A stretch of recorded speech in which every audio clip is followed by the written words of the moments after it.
लाल किला परिसर में इस वक्त मेरी मौजूदगी है, जहां पर गुरु तेग बहादुर का 400वां प्रकाश पर्व धूमधाम से मनाया जा रहा है। हजारों की तादाद में यहां पर लोगों की मौजूदगी है जो इस कार्यक्रम में शिरकत करने वाले हैं और अब से 1.5 घंटे के बाद प्रधानमंत्री नरेंद्र मोदी भी इस कार्यक्रम में पहुंचने वाले हैं, जो गुरु तेग बहादुर की कुर्बानी को देश के सामने रखेंगे और राष्ट्र के नाम उनका संबोधन भी होगा। आज प्रधानमंत्री नरेंद्र मोदी यहां पर इतिहास भी रचने वाले हैं, क्योंकि पहली बार इतिहास में ऐसा होने जा रहा है जब प्रधानमंत्री सूर्यास्त के बाद लाल किले के परिसर से देश को संबोधित करेगा।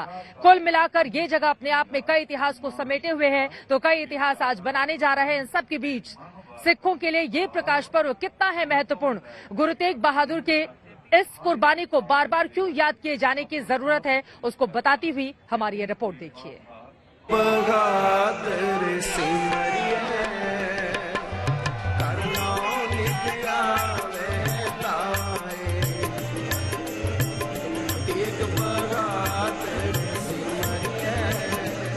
बढ़ी हुई है लाल किला की ललक, सजा हुआ है लाल किला, हुआ पड़ा है लहालोट। कोई करतब दिखा रहा है, कोई गुरु के गीत गा रहा है, कोई खुशियां मना रहा है।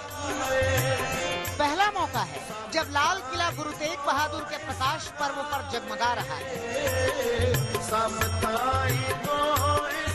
पीएम मोदी आज रात जब लाल किला से हिंदू धर्म को बचाने के लिए सिखों के 9वें गुरु श्री गुरु तेग बहादुर की अनोखी कुर्बानी का मतलब देश को समझा रहे होंगे, तब उससे महज 400 मीटर की दूरी पर चांदनी चौक के उसी ऐतिहासिक शीशगंज गुरुद्वारे में कीर्तन रागी गुरबाणी का ये शब्द गा रहे होंगे।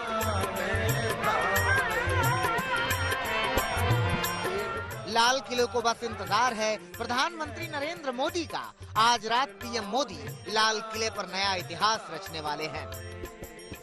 जी हाँ, गुरु तेग बहादुर की 400वीं जयंती के मौके से पीएम मोदी आज रात देश को संबोधित करेंगे। इसके साथ ही मोदी सूर्यास्त के बाद लाल किले पर भाषण देने वाले भारत के पहले प्रधानमंत्री बन जाएंगे। हालांकि प्रधानमंत्री का संबोधन लाल किले की प्राचीर से नहीं होगा, बल्कि लॉन से वो राष्ट्र को संबोधित करेंगे। लाल किले की प्राचीर से 15 अगस्त को प्रधानमंत्री के संबोधन की परंपरा है। इस मौके पर पीएम मोदी एक सिक्का और डाक टिकट भी जारी करेंगे। प्रधानमंत्री जी ने एक गुरु तेग बहादुर साहब के ऊपर स्टैम्प टिकट और 400 रुपए का जो कॉइन है वो आज जारी करने की कल उन्होंने करना है, प्रधानमंत्री ने जाए। मैं समझता हूँ ये चीजें फिर काफी छोटी रह जाती है, मगर इतने बड़े पद्धर के ऊपर, इतने बड़े सिस्टम के ऊपर, खास तौर पे लाल किले जैसी जगह के ऊपर जहां पर प्रधानमंत्री जी ने आज तक इंडिपेंडेंस के डे के अलावा कभी संबोधित नहीं किया, वहां पर लोगों को आके जन्म शताब्दी की बधाई देनी, ये एक बहुत बड़ी बात है। स्वतंत्रता दिवस के अलावा ये दूसरा मौका है जब पीएम इस ऐतिहासिक स्मारक से भाषण देंगे। 2018 में उन्होंने नेताजी सुभाष चंद्र बोस द्वारा आजाद हिंद सरकार के गठन की 75वीं वर्षगांठ के मौके पर यहां से झंडा फहराया था। हालांकि तब कार्यक्रम सुबह 9 बजे हुआ था।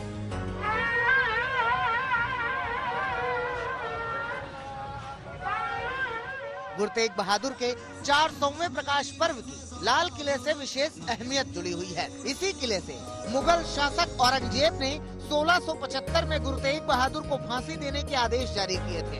इसी वजह से लाल किले को गुरु तेग बहादुर की 400वीं जयंती के आयोजन स्थल के रूप में चुना गया है। इतना ही नहीं, माना जा रहा है कि पीएम के संबोधन को लेकर सिख समुदाय में काफी उत्साह है। पीएम के संबोधन से गुरु तेग बहादुर की सीख जन जन तक पहुंचने में मददगार होगी। सिख धर्म के लोगों को वाकई इस हिस्ट्री के बारे में सबको पता है, मगर जो हिंदू लोग हैं या और धर्मों के लोग हैं उनको ये पता होना चाहिए कि किसी दूसरे धर्म को बचाने के लिए शहादत देनी ये बहुत बड़ी बात है। और ये हिस्ट्री में कभी ऐसा नहीं हुआ कि किसी दूसरे धर्म को बचाने के लिए अपनी कुर्बानी दी जाए। और उसको आज जब दुनिया के इस बड़े प्लेटफॉर्म के ऊपर जब देश का प्रधानमंत्री संबोधित करेंगे, देश के प्रधानमंत्री के साथ साथ पूरे वर्ल्ड में ये जो मीडिया के राही, आप लोगों के राही जो ये बात पहुंचती है, तो मैं समझता हूँ कि एक बहुत बड़ा मैसेज आता है। पीएम मोदी आज यहाँ पहुँचेंगे तो उनके सामने 400 सिख संगीतकार परफॉर्म करेंगे। इस मौके पर विशेष लंगर का भी आयोजन होगा। गुरु तेग बहादुर के 400वें प्रकाश पर्व के आयोजन की पूरी रूपरेखा पिछले कुछ दिनों से पीएम मोदी की देखरेख में ही रखी गई थी। पीएम मोदी ने निर्देश दिए थे कि पूरे देश में 400वें प्रकाश पर्व पर साल भर आयोजन होने चाहिए और दुनिया में अधिकतम लोगों तक पहुंचने का प्रयास करना चाहिए। बीती 4 शताब्दियों में भारत का कोई भी कालखंड, कोई भी दौर ऐसा नहीं रहा जिसकी कल्पना हम गुरु तेग बहादुर जी के प्रभाव के बिना कर सकते हो। नवम गुरु के तौर पर हम सभी उनसे प्रेरणा पाते हैं।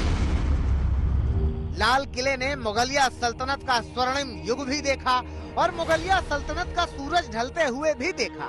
इसने राजनीतिक षड्यंत्र, प्यार मोहब्बत और शहंशाहों का अंत भी देखा है। साल 1857 की क्रांति के दौरान लाल किला ब्रिटिश राज के खिलाफ विद्रोह का गवाह भी बना।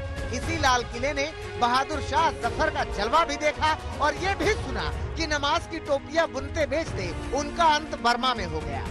मगर अब लाल किला तैयार है, ये देश के स्वाभिमान को सर्वोच्च शिखर तक पहुंचाने वाले बलिदान को याद करने के लिए।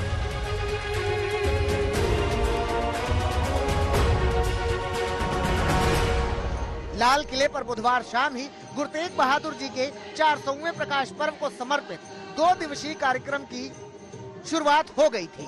कल पहले दिन केंद्रीय गृह मंत्री अमित शाह कार्यक्रम में मौजूद रहे, लेकिन अब बारी प्रधानमंत्री की है।